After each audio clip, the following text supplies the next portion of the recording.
భారతీయ cinema చరిత్రలో sequels అరుదుగా విజయం సాధించాయి. ప్రేక్షకులు సాధారణంగా ఒరిజినల్ హిట్ సినిమాను చూస్తారు, ఆదరిస్తారు.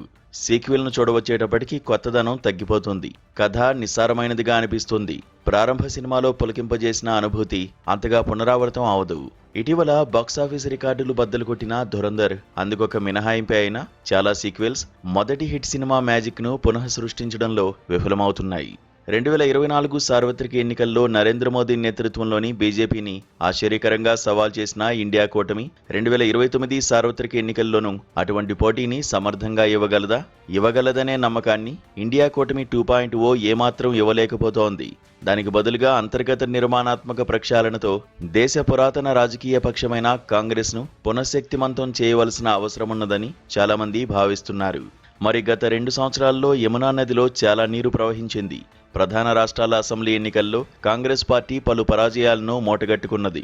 ఇండియా కూటమికి వెన్నెముగ్గా నిలిచిన వివిధ ప్రాంతీయ పార్టీలు గణనీయంగా బలహీనపడ్డాయి.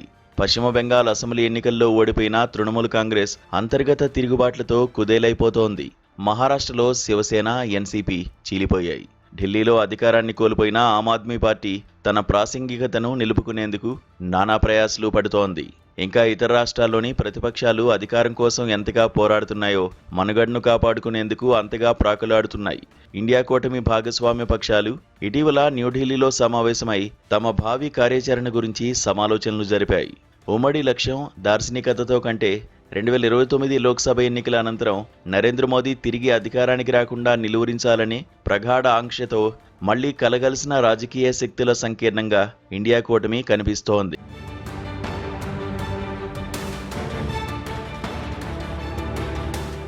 సమస్య ఏమిటంటే రాజకీయాలు ఎంతగా అంకగణిత వ్యవహారాలు అంతగా ప్రజలను సమ్మోహనపరిచే సామర్థ్యం, భావోద్వేగ సంబంధాలతో ముడిపడి ఉన్న విషయాలు. సమావేశాలు, సంప్రదింపులతో ఎన్నికల పొత్తులు కుదుర్చుకోవచ్చు. అయితే ఆ పొత్తుల్లో అవకాశవాదం ఎంతగా ఉన్నదో ఓటర్లు ఇట్టే గ్రహించగలరు. బెంగాల్ అసెంబ్లీ ఎన్నికల ప్రచారంలో తృణమూల్ కాంగ్రెస్ పాలన అవినీతిమయమని, బీజేపీతో చాటుమాటు ఒప్పందాలు కుదుర్చుకున్నదని రాహుల్ గాంధీ ఆరోపించారు. మరిప్పుడు తృణమూల్ కాంగ్రెస్ నాయకులు ఒకే వేదిక మీద కనిపిస్తున్నారు. కాంగ్రెస్కు విరుద్ధంగా ప్రజలకు బీజేపీ ఒక స్పష్టతనిస్తోంది.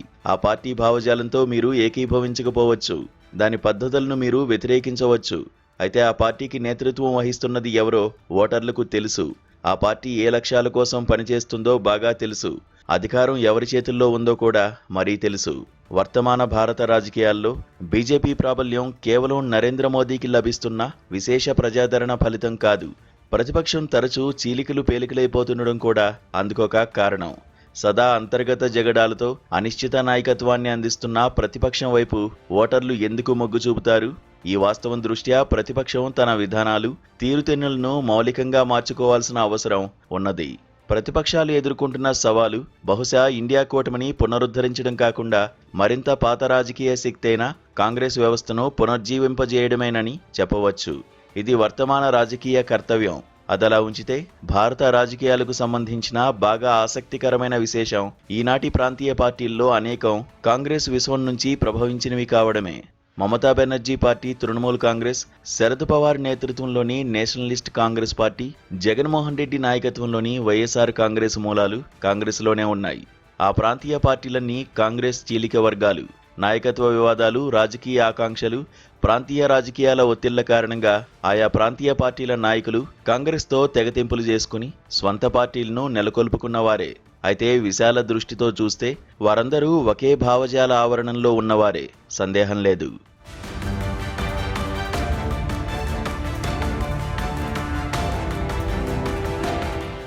ఈ పార్టీలన్నీ తమ నామధేయాలు, రాజకీయ అస్తిత్వాల్లో కాంగ్రెస్ ముద్రను ఎందుకు కొనసాగిస్తున్నాయి?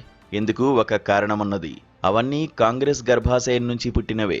గత 4 దశాబ్దాలకు పైగా కాంగ్రెస్ కుటుంబం వివిధ ప్రాంతీయ పార్టీలుగా చీలిపోయింది. ఆ క్రమంలో బీజేపీ వ్యతిరేక ఓటు చెల్లాచెదరైపోయింది, విభజితమైపోయింది. మరో బలహీన బీజేపీ వ్యతిరేక కూటమిని నిర్మించడానికి బదులు కాంగ్రెస్ చీలిక వర్గాలను పునరేకీకరించే అవకాశాలను ఎందుకు అన్వేషించకూడదు? ఒక విలీనం లేదా కనీసం పరస్పర అవగాహనతో ఒక వ్యవస్థీకృత రాజకీయ శక్తిగా ఏర్పడడం కాంగ్రెస్ను పునఃశక్తిమంతం చేస్తోంది. ఎన్నికలకు కొన్ని నెలల ముందు నానా పార్టీలతో కట్టే కూటమి కంటే పునర్జీవిత కాంగ్రెస్ చాలా మేలు కాదా? ఇదే జరిగితే ప్రతిపక్షాలకు కాంగ్రెస్ ఒక ప్రధాన కేంద్రంగా ప్రభవిస్తోంది. చిన్న చిన్న పార్టీలతో ప్రభావశీలంగా సంప్రదింపులు జరిపేందుకు కాంగ్రెస్కు వెసులుబాటు లభిస్తోంది. అటువంటి ఆలోచన నేడు అవాస్తవికమైనదిగా కనిపించవచ్చు. అయితే రాజకీయాల్లో అనూహ్య సంభవాలు ఒక సాధారణ సత్యం. గతంలో ఏం జరిగినా ఇప్పుడు కాంగ్రెస్ కుటుంబం ఇంకా చీలిపోవడాన్ని ఎందుకు అనుమతించాలి? ఏకీకృత కాంగ్రెస్ ఆలోచన సఫలమవ్వాలంటే తొలుత కాంగ్రెస్ ఆలోచనలు, ఆచరణల్లో మార్పులు రావాల్సిన అవసరం ఉన్నది. ప్రాంతీయ పార్టీలు తిరిగి కాంగ్రెస్ ఛత్రం కిందకి రావాలంటే వాటితో అధికారాన్ని, నాయకత్వాన్ని పంచుకోవడానికి కాంగ్రెస్ అంగీకరించాలి. అయితే ఈ విషయంలో బాధ్యత పూర్తిగా కాంగ్రెస్కు మాత్రమే ఉన్నదని భావించడం సరికాదు. ప్రాంతీయ పార్టీల అధినేతలు తమ వ్యక్తిగత ఆహాలను పక్కన పెట్టి కుటుంబ ఆసక్తులు, స్వల్పకాలిక ప్రయోజనాలకు అతీతంగా ఆలోచించాల్సిన అవసరం ఉన్నది. అన్ని ప్రాంతీయ పక్షాలు తమ వైయక్తిక ఆకాంక్షలను విశాల జాతీయ రాజకీయ లక్ష్యాలకు లోబరిచినప్పుడు మాత్రమే శక్తిమంతమైన కాంగ్రెస్ పార్టీ ఆవిర్భవిస్తుంది. అప్పుడు మాత్రమే ప్రతిపక్షం బీజేపీ వ్యతిరేక శక్తుల సమాహారం స్థాయి నుంచి ఒక సువ్యవస్థిత రాజకీయ ప్రత్యామ్నాయంగా రూపొందగలదు. ఇది మనల్ని రాహుల్ గాంధీ వద్దకు తీసుకువస్తోంది. బీజేపీకి ప్రధాన భావజాల సవాల్దారుగా రాహుల్ ప్రజల దృష్టిలో ఉన్నారు.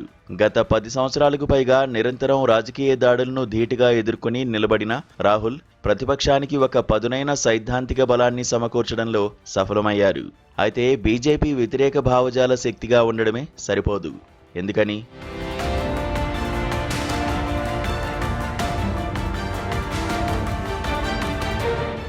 ఒక వ్యక్తి కేంద్రంగా కాంగ్రెస్ను పునర్నిర్మించలేం.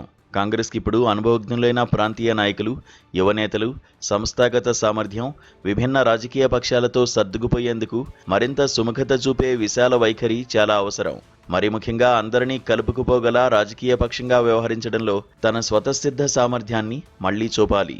2024 సార్వత్రిక ఎన్నికల్లో ప్రతిపక్షాలు ఒక పెద్ద తప్పు చేశాయి. తమ తరఫున ప్రధానమంత్రి అభ్యర్థి ఎవరో స్పష్టంగా ప్రకటించకపోవడమే ఆ ఘోర తప్పిదం. ఒక విశ్వసనీయ ఉమ్మడి నాయకత్వ నిర్మాణాన్ని సృష్టించడంలో వైఫల్యానికి అదొక తార్కాణం. ఇటీవలి భారత రాజకీయాల్లో ఒక గొప్ప సంభావ్యతగా మిగిలిపోయిన నేత నితీష్ కుమార్. ఆయన రాజకీయ ప్రస్థానం ఒకవేళ అలా జరిగి ఉంటే అన్న ఆసక్తికరమైన ప్రశ్నగా మిగిలిపోయింది.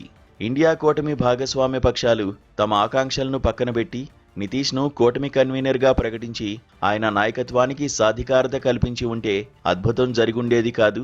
చరిత్ర చాలా అరుదుగా మాత్రమే రెండో అవకాశాన్ని కల్పిస్తుంది. 2029 సార్వత్రిక ఎన్నికలు సమీపిస్తున్న దృష్ట్యా ప్రతిపక్షాలు ఒక బలమైన ప్రత్యామ్నాయాన్ని ఏర్పాటు చేసుకోవాలి. ఇందుకు వాటికి 2 మార్గాలున్నాయి. పాత సంకీర్ణాన్ని ఒక కొత్త పేరుతో పునరుద్ధరించి గెలవడానికి ప్రయత్నించడం, లేదా ఒకప్పుడు ఉమ్మడి వారసత్వాన్ని కలిగున్న రాజకీయ శక్తుల పునరేకీకరణ ద్వారా వాస్తవ మార్పులకు పూనుకోవడం. విపక్షాలు ఈ రెండింటిలో ఒకదాన్ని ఎంచుకోవాలి. మొదటి దాని వల్ల ప్రయోజనం ఉండదు. రెండోది సత్వరమే జరగాలి. దీని ద్వారా మాత్రమే వాస్తవ మార్పులకు అవకాశమున్నది. రాజకీయ పునరేకీకరణ కాంగ్రెస్ను కేంద్ర స్థానంలో నిలబెడుతోంది. ప్రాంతీయ పార్టీల నాయకులు మరింత బృహత్తర పాత్ర నిర్వహించేందుకు ఆస్కారమిస్తుంది. మరి ముఖ్యంగా ఓటర్లకు ఒక స్పష్టమైన పోటీని ప్రతిపాదిస్తోంది. ఆ పోటీ ప్రాబల్య బీజేపీ, పునఃశక్తిమంతమైన కాంగ్రెస్ నాయకత్వంలోని ప్రత్యామ్నాయానికి మధ్య అని ఓటర్లకు విసిద్ధమవుతోంది. సినిమాలో వలె రాజకీయాల్లో కూడా ఒకే కథనం 2 సార్లు ఆదరణకు, ఆమోదానికి నోచుకోదు. చెప్పవచ్చినదేమిటంటే ఇండియా కూటమి 2.0 ఒక సీక్వెల్.